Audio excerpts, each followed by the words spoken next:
there's a little lacking on philosophy and had a lot of techniques and stuff. So what I've done over the years, and this class changes all the time, is I've combined the best parts of verbal judo with other philosophical things.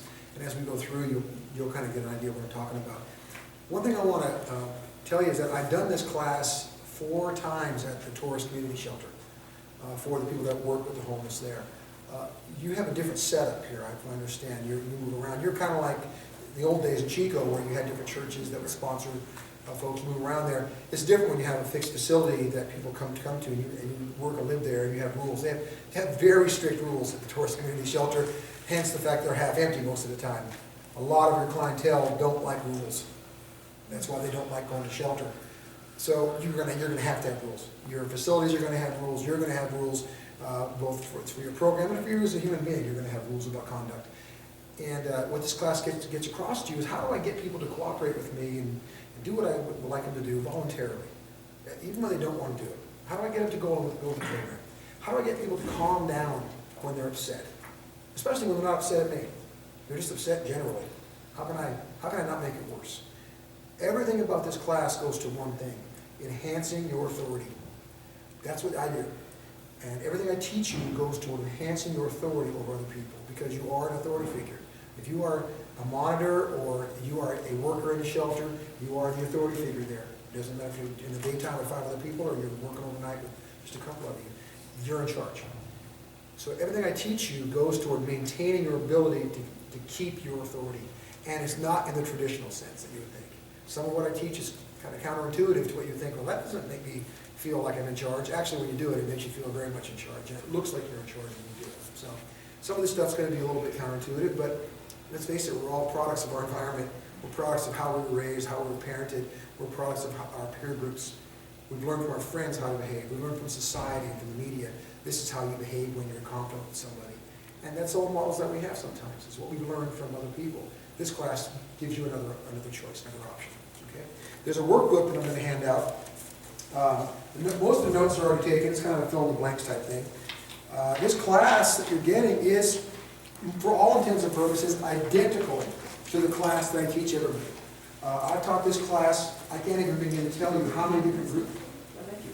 I can't even tell you how many groups I've taught this to. Lots of cops. I just trained 40 paramedics in this 2 months ago. We had an incident in my jail, I'm the jail commander, where a young man had a seizure from DTs, delirium tremens. Those of you that are real alcoholics, remember that alcoholic seizures can be, well, they're lethal. Somebody can survive a seizure from methamphetamine or from heroin. They can survive that. They can survive withdrawal. You cannot survive withdrawals from alcohol when you're in serious seizure. So it's a serious medical condition. Somebody has a seizure due to DTs. This guy had one right in my dorsal waiting area, fell over, and split his tongue in half. It was a heck of a mess. So my staff responded, my medical staff, my correctional deputies responded. Everybody's doing a great job, you know, putting the C collar on and holding him still while he's seizing. It was fine until the paramedic showed up. And then it went to heck. The paramedic began yelling at the patient, telling him, stop moving, I'm going to tape your head to the floor, and a lot of other things. So, and one of my guys at the sheriff's office, I was until I became captain. I was a SWAT team commander for 11 years. I've been on the SWAT team for 15 years. And we have paramedics and doctors on the SWAT team. Well, the paramedic on my SWAT team is the boss of first responder ambulance. He's the boss. I called him, I said, that's inexcusable that your paramedic would come into my facility and make it so much worse than it was. I almost wish he hadn't showed up. It was fine until the paramedic showed up. And he goes, well, that's not acceptable. So that resulted in 40 paramedics taking this class, a version of it in about 2 weeks. Okay, so I've taught this at build.com at the airport in Chico to their managers. It's a business model, how to handle disgruntled employees and unhappy customers. So this class is the same thing you're getting. I do a 6-hour block of this in the police academy. And it's basically the same class you're going to get. Different length of videos and some other exercises, but it's the same material. Anybody who's at my class, I don't care if they're a cop, paramedic, I've trained nurses, people at behavioral health have had this class because behavioral health folks don't have a gift for de-escalation. You got to learn it, right? Just because you know how to diagnose somebody with a mental illness doesn't mean you can de-escalate them. They've had this class. Anybody who's had my class will recognize what you're getting tonight. They would say, oh yeah, I know this, I've had this. I recognize that. So there's nothing special about this class and nothing unusual that anybody else has got. I don't even know that off the bat. This class is scheduled to go 3 hours or whatever time less than that we have. We can take breaks, of course, and then make sure that we get breaks so, you know, the brain can only absorb as much as the backside can withstand. If your butt's numb, your brain's going to get numb too, so we've got to stretch your legs once in a while. But this class can go 8 hours. This is a 3-hour version of it. And with the same notebook, I can do 8 hours in this class. And I can do, I just did one last week. It was a 4-hour version of this. I'm training a bunch of folks in Tama County on Monday that work for the Department of Social Services. They're the folks that make you pay child support when you don't want to. These are the ladies and guys that bring you into the office and say, can we get you to start paying some child support? You think those are pleasant conversations with these men and women that are delinquent in their child support? No. I've trained 65 folks in Butte County by the time we're going to Tama County. They're going to get the same class. Matter of fact, the handouts are up there. I've already printed them that you're going to get today.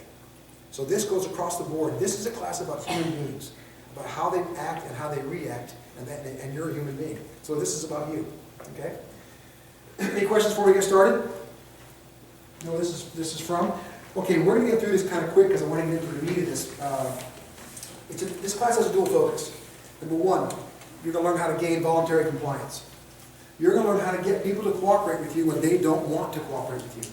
Because obviously, if they just say yes to you every time, do you need any training on how to get people? No, they're cooperating, right?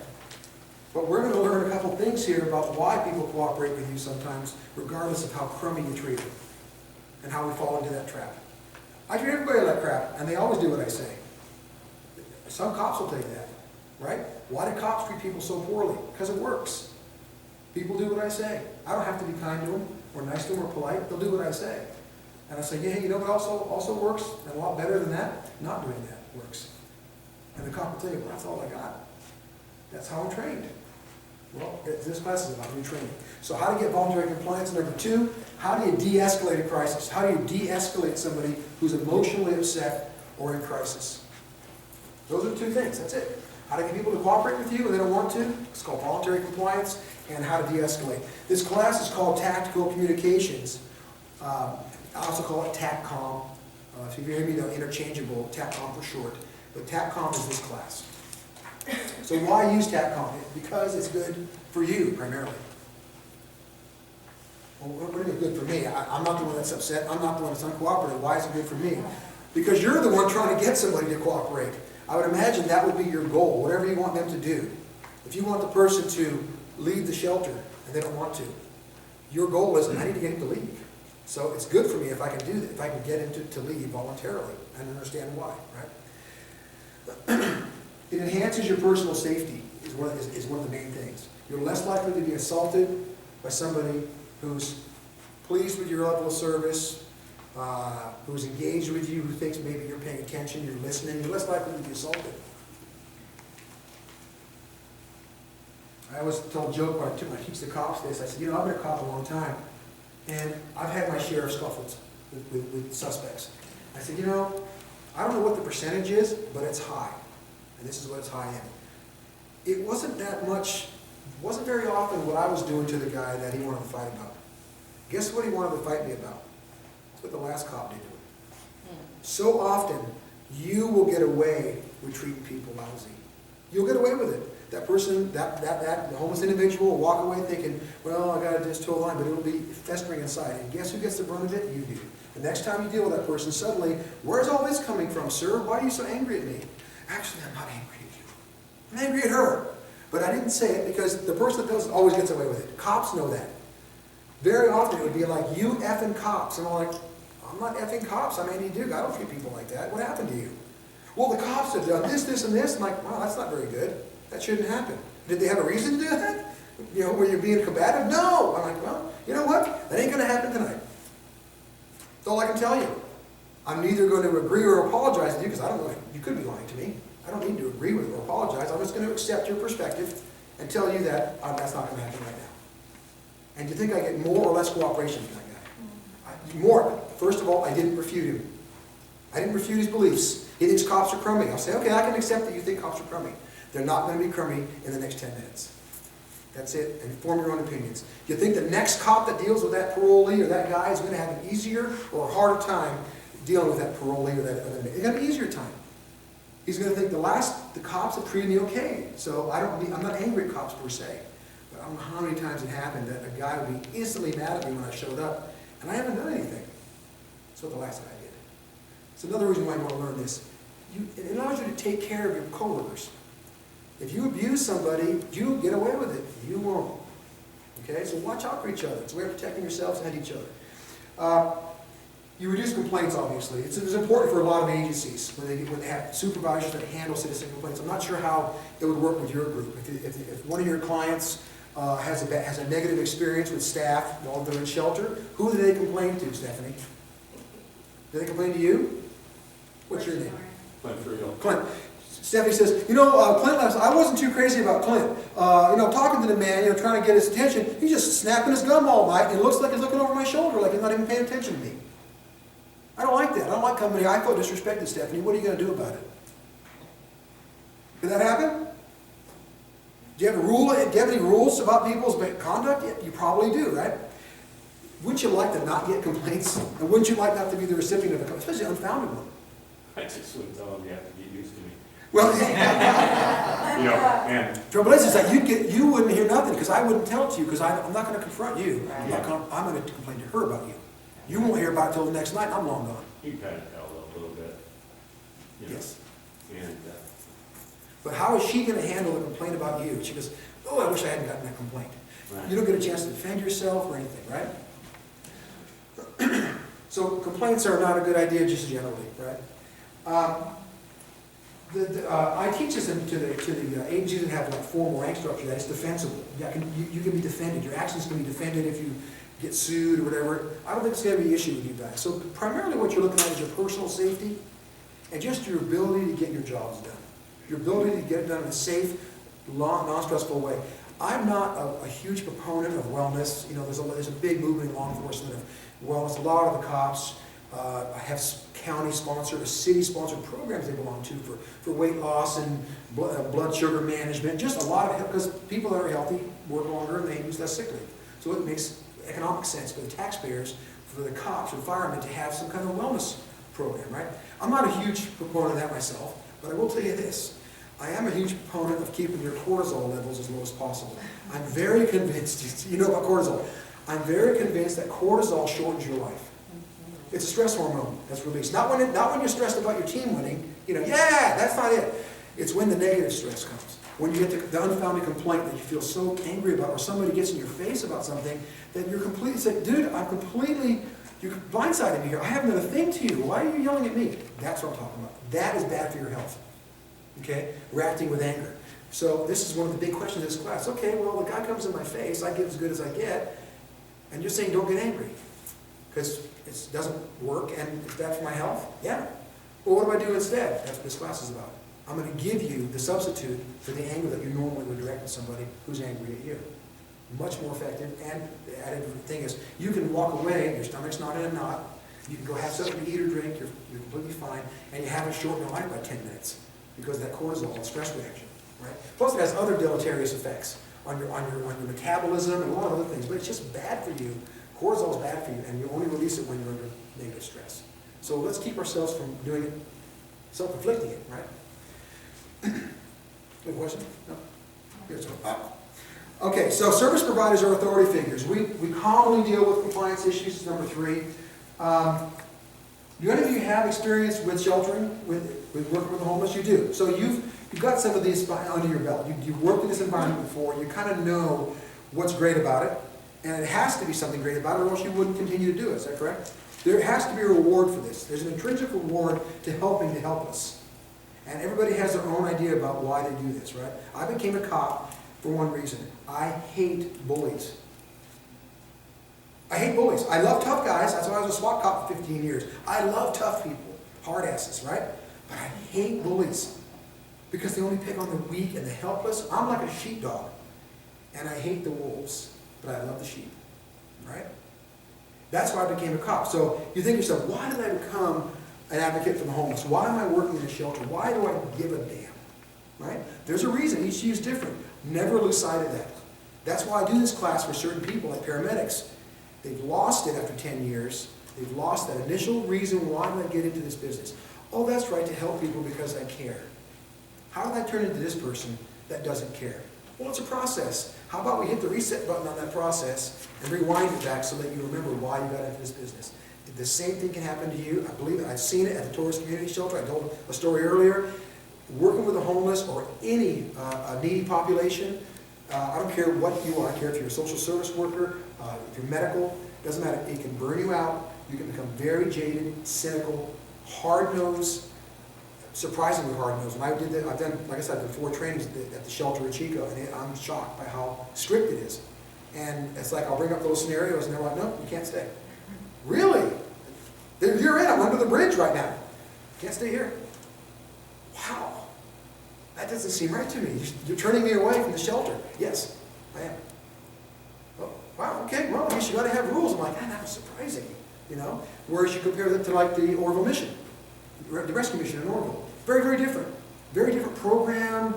They don't make you leave every day at 7 a.m. and go hang out and come back at 4. You know, they have a whole different vibe at the Orville Rescue Mission. But the trade-off is that there's no religion at all at the Tourist Community Shelter, right? So if you're non-religious, you might shy away from the Orville Rescue Mission. There's a religious overtone to it as part of it, right? Because it's a church-based, faith-based shelter. But it's a much different place, rules-wise. I guarantee you the people that work there have the same mental issues with the homeless that people that work here or people that work at tours. If you work with the population long enough, you will get affected by the negatives of it. We've got to remember, this is why do they take this? Why do I like working with homeless? Why do I feel drawn to it, right? Okay, so what are some of the common problems that you might have? A tour shelter, one guy won't take their shoes off when they come in. They don't want to take their shoes off, right? So, no, I'm not taking my shoes off. Now what are you going to do? That's part of the policy. It's a rule. She says, and it's a rule. It's written out, it's a rule. What's the first thing I'm going to ask? Why is that a rule? My shoes are not dirty. Why is it a rule that I take my shoes off when I come in here?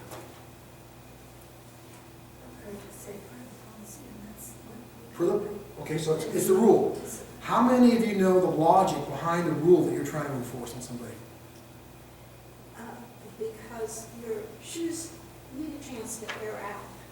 If we have a whole room full of shoes that have been worn 24/7 for 3 months, it's going to really affect the environment. So we really want to have your shoes air out for a little bit. Does that sound like a good reason?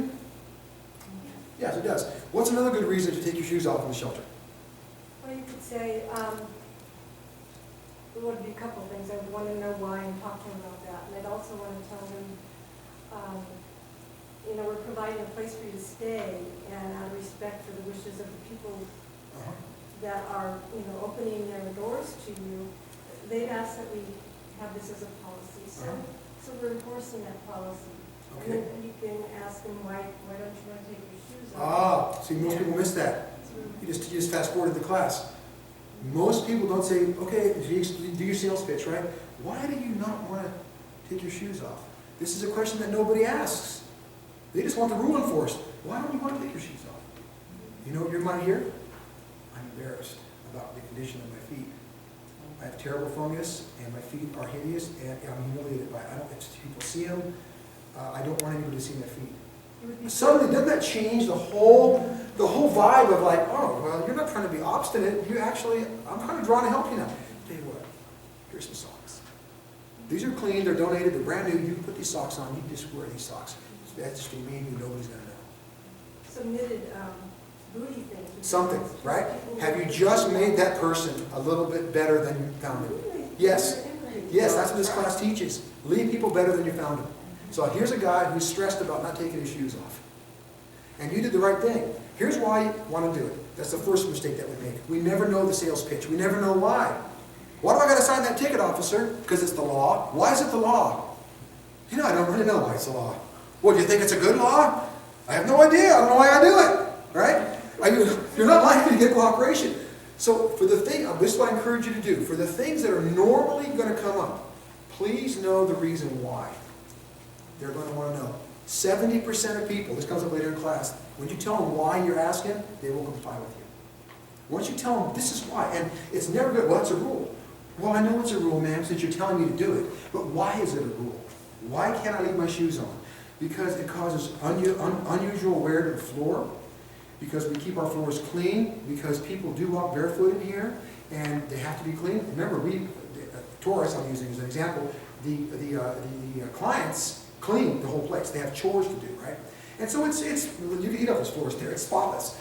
And we want to maintain the floors in plenty of people. People do walk barefoot in here from the showers and laundry room, and it's just for hygiene, okay? It wears the floor down. We want to give your shoes a chance to air out. It's healthier for your feet. You just can't go put your dirty boots up on the bed, right? We don't want the boots all up in the bunks because they trip people if we have to get out of here. There's a lot of good reasons. So think of all those little things that will come up with your clientele and figure out your sales pitch. Okay, it's a first step. Know why you're asking. All right. So you communicate with these folks. Are those tactics almost always effective? Probably, right? If a tactic wasn't effective, you wouldn't use it. But how effective are your communication tactics, your verbal tactics? Are they 90%, 85%? If you took 100 people with that same issue, how many of them would just go right with the program as soon as you made your first presentation, your first talk? What do you think? What percentage? It'd be pretty high. Yeah. I mean, you know how to talk to people, right? No, like 85% of people would just do what I said. Well, you know what's true? 85% of people will do what you say regardless of how you ask them. Because people are naturally obedient.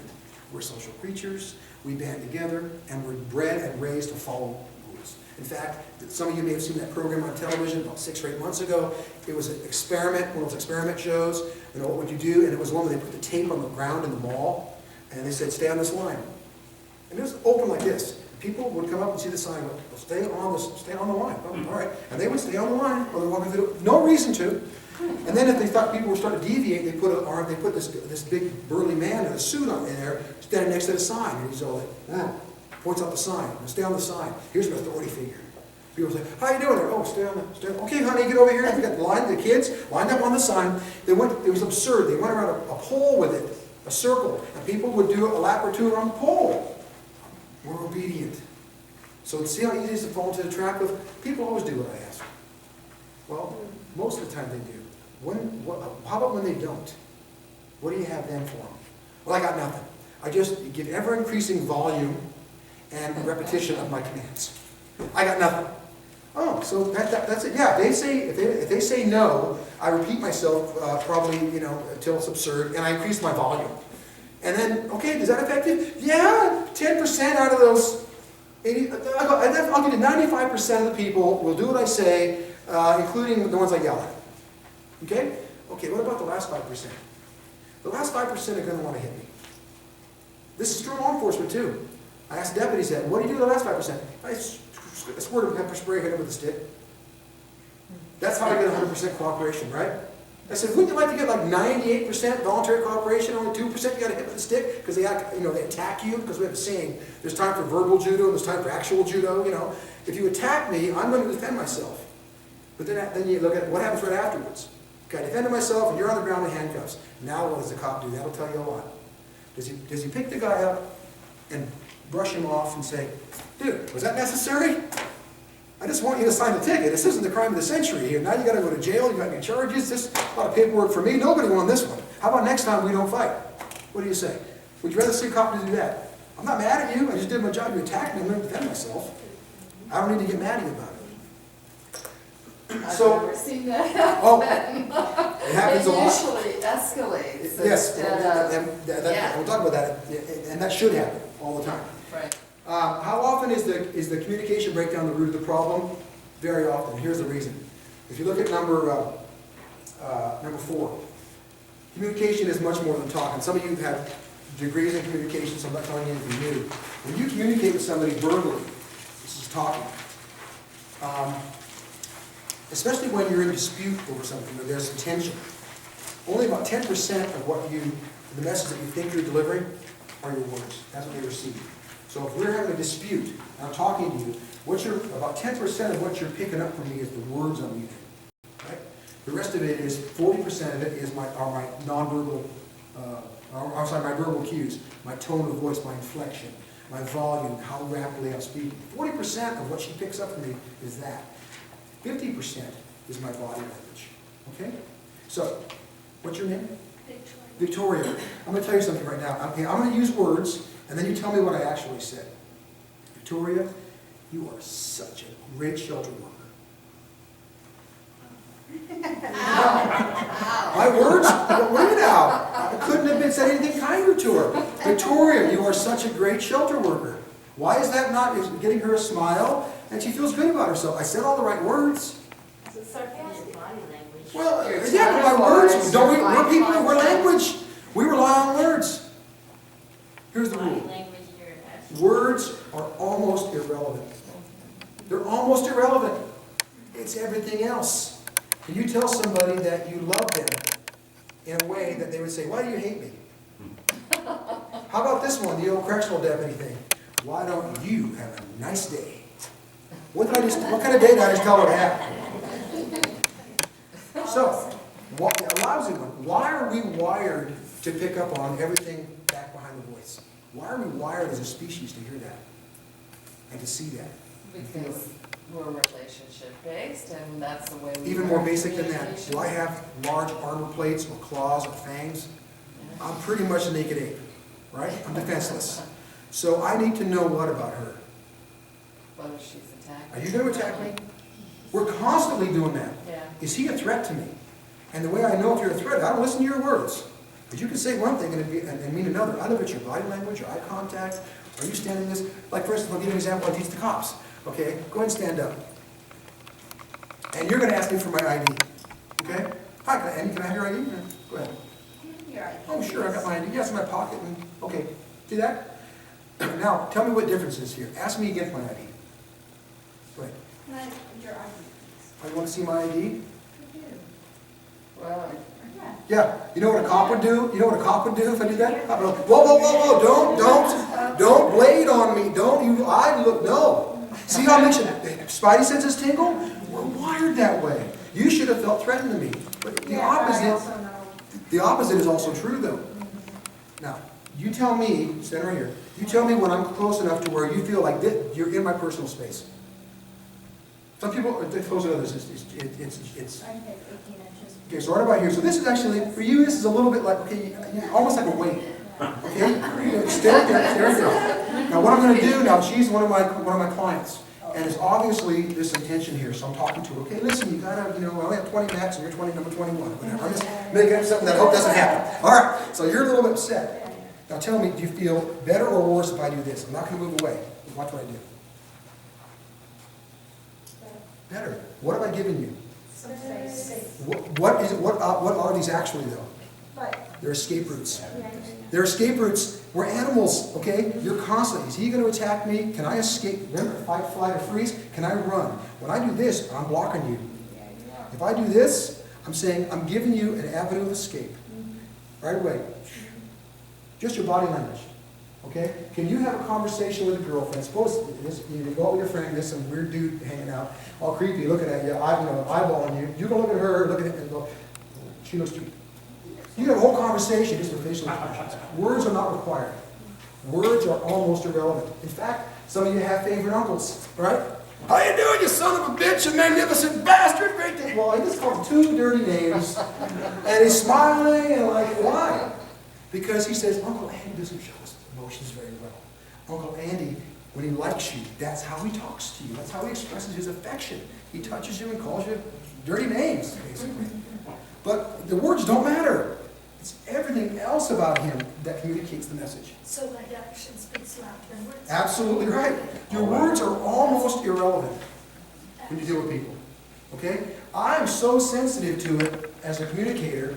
I'm a captain, okay? There's a sheriff, the undersheriff, and me at the sheriff's office. I am known to put smiley faces in my emails. If I type an email to you and I think, you could read that totally wrong. I'm trying to be funny here, but if you read that in the wrong tone of voice in your head, ooh, that would turn. So I put a smiley face on it. To know this is a smiley face line. So read this with a smile in your head, right? This is the same thing. A simple facial expression, a posture, a sigh. I got a deputy, Travis Weinberg, I use it in all my classes. This is what he does. I call it the sigh, the lean sigh, eye roll.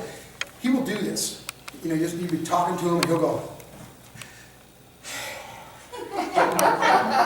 It's like, what he's saying is, you are so stupid. You've taken away my ability. Yes, you have taken away my ability to stand and support myself. The weight of your idiocy is actually weighing me down.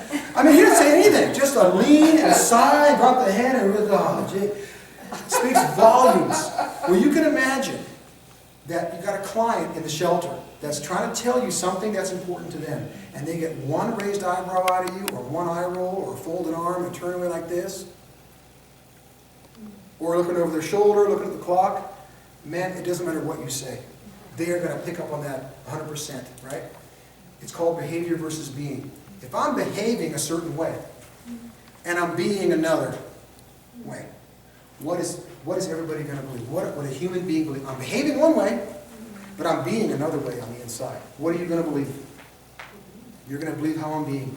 If my behavior and my being don't match, people are always going to believe you're being. So here's my advice to you. If you're mad at somebody, be mad. You're much better off being honest. I'm mad at you for saying that. I'm angry at you. Why?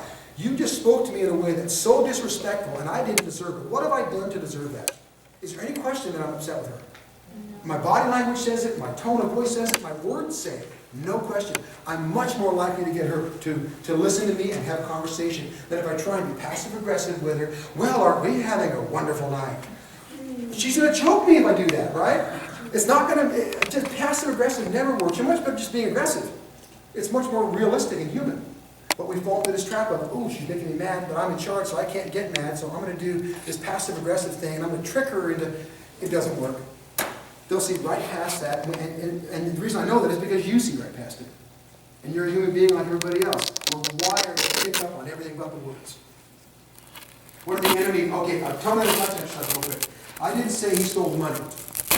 Sometimes just the inflection of the word. I didn't say he stole the money. Okay, does that mean, well, who did say it then? You didn't say it, right? I didn't say he stole the money. Okay, well then how did you imply it? I didn't say he stole it. Well then who did steal it? I didn't say he stole it. Well, somebody borrowed it? I didn't say he stole the money. What did he steal?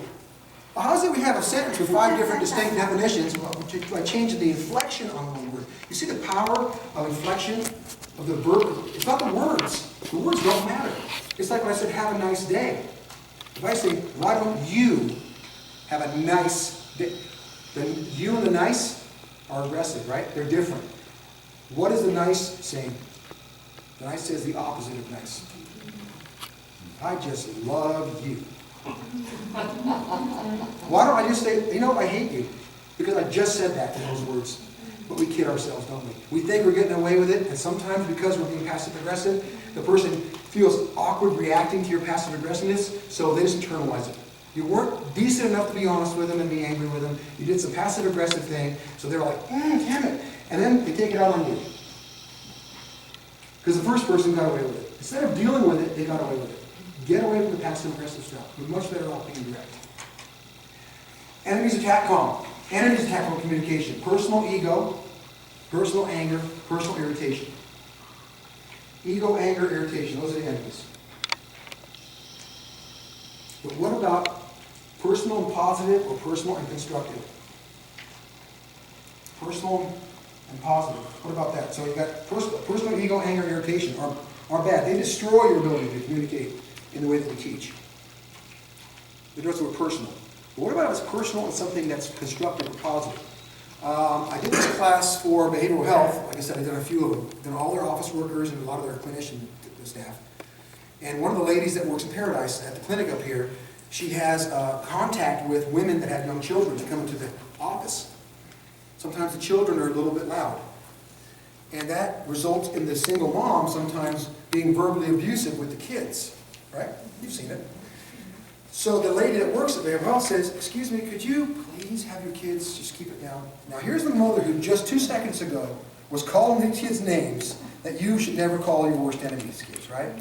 What happens when this nice lady that works at behavioral health says, excuse me, could you just have your kids be quiet? What do you mean by tell my kids, and who do you think you are? You have no idea what life I've had. You don't tell my kids.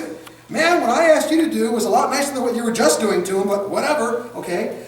So the thing is, the lady said, she goes, you know what's sad? She goes, I've been there. 23 years years ago, my husband left me with 3 kids, destitute, and I pulled myself up to, and I had help, and I made it. I said, oh, you ever told him that? You ever told that lady that 23-year-old with 2 kids? You ever told her that? You know, I've been there. No, why not? I thought of it. What would happen if you did? I'll tell you what to say to this lady. You know, I didn't mean to upset you by that. I've been in your shoes. And 23 years ago, my husband left me with 3 kids, destitute, broke, hopeless. And you know what? I worked hard and I made my way back up, and along the way, a lot of people helped me. There are people lined up in this world to help you, and I'm one of them. I need to stop. Now what's the lady going to say? You kids, shut the hell up! Damn it, this nice lady is trying to get her work done! Right? Have you just turned that around completely? By saying, I feel you. I feel you. I'm rooting for you. I've been there. I know what it's like. It sucks, but you know what? I'm here to help you. I actually am. I know what you're doing. And that you'll be surprised how well that works. What happens if you get one of your consumers, one of your clients like that? You have no idea what it's like to be homeless. I'm not going to say anything. Some of you may have been homeless in your life. And if you have been, can you use that? It's not negative, right? It's a constructive. I've been there. I've been homeless. Let me tell you my story. And then you talk about, say, I've been in your shoes, and I'm here to help you. There is hope. And people like me are the ones that provide it. So I'm here to help you. And it's surprising how well you can get it. So personal positive, personal constructive can be very helpful. I will tell you this, don't do it unless you feel comfortable doing it.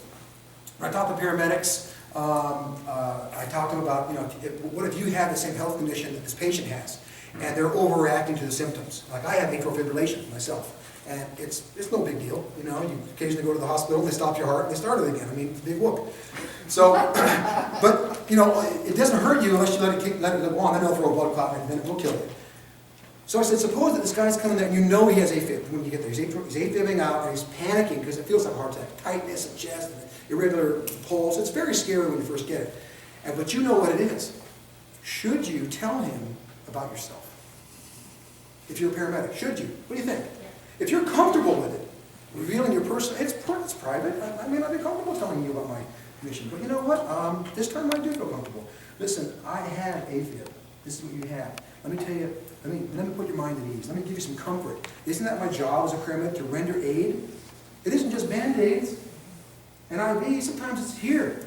I can render you aid in your brain. I can tell you things like, I have a video that I showed the cops where this cop is shot. And he's in the car, and they don't show it because he's behind the camera, but you can hear the paramedics getting in there. And I love what one paramedic says. And this is what cops would respond to. He says, you're going to be all right, buddy. You're going to be all right. He goes, nobody dies on my watch. I ain't letting you go. And you can hear the cop's voice get stronger. The confidence. The guy said, you're not dying on my watch. It's the same thing with you guys, with your clientele. I'm not going to let you fail tonight. You can do that, right? So personal positive can be very, very good. You know what you want? Look at number 6. What you want to have, what I want to have is professional ego and professional winning. Professional ego is simple. Pride in your title and duties. That's all it is. I'm proud to work at the shelter. I'm proud to be somebody that cares enough about other human beings to volunteer my time to help. That's a calling, isn't it? And you're a fraction of the population would do what you're doing. Probably 1/10 of 1% of the population would consider doing what you're doing. So I'm proud of that. It's special, okay? Special kind of empathy and a special sense of humanity to do this. So I'm proud of that. And I'm proud of what we're doing here at the shelter. I'm proud of what we can offer. That's great. I love that. That professional ego is great. I want cops to have it. I want paramedics to have it. I want shelter workers to have it. I also want you to have a pride in professional winning. And professional winning basically is attaining whatever legitimate goal you have. So if you have a legitimate goal of getting somebody to calm down so that everybody else can sleep, right? Somebody's, you know, maybe he's got some mental health issues and he's got some anxiety during the night. Well, it so happens, sir, that I happen to be a mental health consumer myself. I'm in recovery. I'm schizophrenic. And I've been in your shoes. I know what it's like. And let's talk about it. Tell me about your condition. Tell me about your medication. Tell me about your diagnosis. Your history. You'll see this person calm themselves. Just doing that. Just having this conversation about mental illness with somebody who can empathize. Or you say this, I'm not mentally ill myself. I've not been, but I'm just curious, when did all this happen? I know a little bit about schizophrenia. Did it just hit you at age 21? And yes, it did. I was a human being. I used to be a human being. And at age 21, I became schizophrenic. and lost my world through no fault of my own. Yeah, because, you know, there's so many people think that people drink and do drugs and they make themselves go crazy, and we know that's different. Yes, it is different. That's how I keep from committing suicide. I'm told this. That's how I keep from committing suicide. That's what quiets the voices down. The alcohol quiets the voices down, so I don't commit suicide. I'm on the behavioral health board, and I'm the co-chair of the crisis intervention team in Butte County, so I work with the mental health community a lot. I just had NAMI in the jail today. We're going to do a program in the jail with NAMI and the inmates. So I'm very sensitive to mental health things. It's amazing what you can learn from people if you spend 2 seconds talking to them, rather than judging. And you'll have these guys come in here, some of the homeless folks that maybe aren't that savory in their smell, in their appearance, unkempt. Maybe they're rude to staff, maybe they're rude to themselves, rude to other guests. You know, there's a human being in there, and we're going to talk about how to get to that person. So attaining your legitimate goals. Let's talk about number 7 there, what compliance and de-escalation language isn't, okay? What it's not. What I teach you is not natural. There's a reason they called it verbal judo, right? I like to just call it verbal dance lessons. That's a little less violent, right? If this was a Lindy Hop class or a West Coast swing class, and I was the instructor and we were the teachers, right? We could teach everybody to do that dance, right? We had a couple hours. Everybody would be the Lindy Hop. They could do it. In fact, they could probably teach it to somebody else because they just had it. They're saturated in it, right? Now, how about a week later? Can you teach somebody else then? Can you do it yourself after a month? No. You have to repetition, right? This is the same. Some of this is counterintuitive, so I can't just tell you, do A, B, and C, and you will get cooperation. What I mean to say is, practice A, B, and C. Be A, B, and C, and you will get cooperation. And you'll see as we go through some of the things we talk about, it's like, you know, I would never do that. Yeah, you wouldn't normally. If you do it now, start doing it consistently, you'll be shocked how well it works. And you'll be thinking, man, I could have solved so many problems over the years in some of these places I've worked if I'd known this. Don't beat yourself up. You didn't know it. You know it now. But it takes practice. So it's not natural. George Thompson, who invented verbal judo, says that there's a tendency that when we have a dispute with somebody that we resort to what's called natural language. Natural language is, as he says in your notes here, that which rises naturally to your lips. It would feel really good to say to somebody. So I'm the client. And I say, you know what? You are a friggin' idiot. I hate you. You're stupid. You're ugly. What's naturally rising to your lips? Like, why don't you shut up? Right? So are you. I give as good as I get. Right? So there's something naturally coming up. I might have done something different 20 years ago. Yeah. Now I might do something. But 20 years ago, what would you say? 20 years ago, I would have stood up and got close to you. Yeah. It would have been tit for tat. Yep. So I give as good as I get kind of thing, right? But that never works. That's right. You know, It never works. Yeah. It makes it worse. No, yeah. Actually, it makes it Well, worse. besides, now you got a situation. Yes. Because But that is Now you got natural. the ego, and you can't have the ego. No. Now he's got an ego, you got an That's ego. right. So it's going to escalate. Personal ego is the enemy of TACOM. Totally. So is natural language. You can't say what you want to say. Okay? That's a hard skill because, you know, it's all about context. You know, the joke that's hilarious today isn't so funny in church on Sunday, right? The conduct, you know, a scenario in class, but if you're downtown and somebody bumps into your wife and knocks her down and doesn't apologize, it's a little different, isn't it? It's like, okay, I can practice that in class and I can handle it. In real life, no, there's going to be some words, right? That's natural. That's a problem.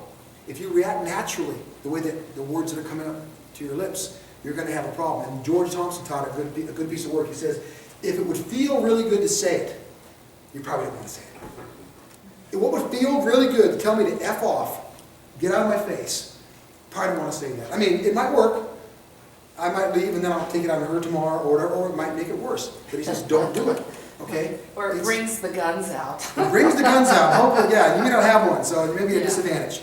So attack karma is not natural. It's a skill that you practice, just like dancing or boxing or judo. B, it is not escalatory. It is not escalatory. People like us that are in authority, you're in authority, we never escalate. We respond to escalation. But we are not the factor that escalates. Okay? The other guy escalates. And I'll give you this example. Even in law enforcement, I teach my cops, we never escalate. Because I teach in the academy, yeah, if the guy comes at you with a fist, you escalate to a baton. If he has a knife, you escalate to your sidearm. No, I never escalate. I respond to his escalation. In fact, what am I intending to do by drawing my firearm? What am I trying to get him to do? Got that. De-escalate, Yeah. right? I'm trying to get him to de-escalate by going, well, don't do that, or hey, don't raise your fist. I'm going to spray. I'm trying to get him to stop doing whatever he's doing. If he stops it, do I still shoot him or pepper spray him or baton him? No. I'm trying to get him to de-escalate. It's the same what you're doing. Here's the thing I want you to tell you. You have a goal in mind. It doesn't matter if you want the guy to leave, be quiet, whatever it is, some legitimate goal that you want him to do. Why would you do anything that would make it harder for that person to cooperate? But we do it all the time. And we already talked about it. We get angry right back at you. You're angry at me. Okay? And just this is a very minor point, but it's crucial. Is my getting angry back at you going to make you likely to be more or less cooperative? You're mad at me, and I'm mad at you. Are you more likely to cooperate with me or less? Less. Why would I purposely do something knowing it's going to make it harder for me to get you to do what I want? That's like being in a race, a foot race with the hurdles, 100-meter hurdles. But I decide just to be fun, I'll put the first hurdle right there at the start line. So here it is. Like, okay, how do I get over this damn thing? I got to climb it, or what? Meanwhile, the guy's already 30 yards on the track. Why would you set yourself up for failure like that? And we do it all the time through anger. I'll give you something to use instead of anger. That's successful almost every time, okay? And it gets you away from the whole natural language thing, but it does take practice. And you'll never be a force of escalation with this, okay? C. Oh yeah, on escalation, I do have a note here. Avoid leading questions or naturally antagonistic, and avoid the terms calm down or relax. They usually have the opposite effect, right? And the terminology that you use that suggests you know what the problem is, or that there even is a problem, usually has a negative outcome. Okay, when you say, what is your problem or what is the problem, what are you suggesting? That there's a Problem. huh. Maybe in his mind, he has no friggin' problem. There's some other problems, but I don't got no problem. Well, you're pretty angry. Why didn't you ask me that? Why did you presuppose there's a problem or that I'm a problem? Why didn't you say something like, hey, what's the matter? Why did you confront me like that? Why didn't you ask an open-ended question like, hey, I notice you're behaving a certain way. What's the matter? Are you sad, mad, happy? You know, when I start saying, what's wrong with you, I've already decided something's wrong with you. I'm going to get a negative response. And we do it all the time. So, C, argument winning. Compliance, TACCOM is not argument winning. We don't win arguments. We don't. In fact, you look at your notes, you get the last word, I get the last act. Say what you want, we'll do what I say. And here's why I don't win arguments with people. Because I just agree with them. I agree with them, I hear what you're saying, all right. And then I reassert what I want. We'll talk about that when we get to the two-step. I don't refute people. If you have a belief about me that I'm a jackass, I'll accept that. I'm not going to agree with it, and I ain't going to apologize for your opinion. I'll just accept it. And then I'm going to add to what I want. And we'll practice that when we get to the two-step. I don't refute people. Make that a note in there. Don't refute. Just a good general rule. I think this place sucks. Well, you know what? Some people say that, period. Some people think it sucks, period. How about if we go over here and get something to eat? What is wrong with that? Am I agreeing with him? No. Am I apologizing for that, the fact that my place sucks? So I'm not agreeing that it sucks, and I'm not apologizing for it sucking, right? I just accepted his opinion, and whatever. Okay, well, some people think that. How about come on over here and get something to eat? Suddenly, guess what happens? The place doesn't suck quite as bad, right? You're not supporting his belief system. Don't refute people's beliefs. You don't need to be defensive. Remember, you're the boss. You're going to win every time. Getting angry doesn't make it any easier. And getting angry makes it harder for you to win. And you're doing it to yourself. And I know what you're saying. People make me mad. Disrespectful, rude people make me mad. I'll get to that. I'll give you something to put in this place. Okay? So we got a natural escalatory argument. That's what it's not. Let's talk about what TACCOM is. Number one, this is right out of verbal judo. It's a big, big part of verbal judo. TACCOM is deflecting. Deflecting. And you see your notes there. Let me see. Make sure this is your. I got the notes in here too. Yeah, there we go. 8A. See the things in there? It says, I appreciate that, bud. with in quotation marks, I hear you, I see your point. Why would I tell you to try to avoid using the word, because I just told you at the beginning of class that words don't matter, right? Words are irrelevant. But I say, no, don't, try not to use the word but. It conflicts with the first part of your, How does it conflict with it? because you're going against what you just said. It's a reversal of your first. So it's kind of like if I say, you're right, but you're wrong. Exactly. I'm going to reject your reality and substitute my own. I'm going to give you lip service about what you think by repeating your words to you, and then I'm going to completely disregard what you think and substitute what I think. Right. Is that more or less likely to get cooperation from people? Much less. I just refuted you, didn't I? And I cheated too. I didn't even tell you I don't agree with you. I just dismissed it out of hand. I repeated your words, yeah, whatever, I don't care. Here's what I want you to think. So when you do something else, like we say in the notes here, you could use the word and. It's a great one, because and makes it where I hear what you're saying, let me add something to it. Let me develop your idea to something that we both worked on, right? And doesn't always work though. I like the periods. It's like putting a period there. I hear what you're saying, period. How about we go over here and get something to eat? That's what I like. Direct. I accept what you say, and now I'm going to say something, some of my own words, and here we are talking. I've accepted what you said. I heard your words, and I accepted them. And now I'm going to say some of my own words. And if I use the word and, I've heard what you said, I'm adding my words to your words. I'm combining my words with you. Now we're working together like a team. Right?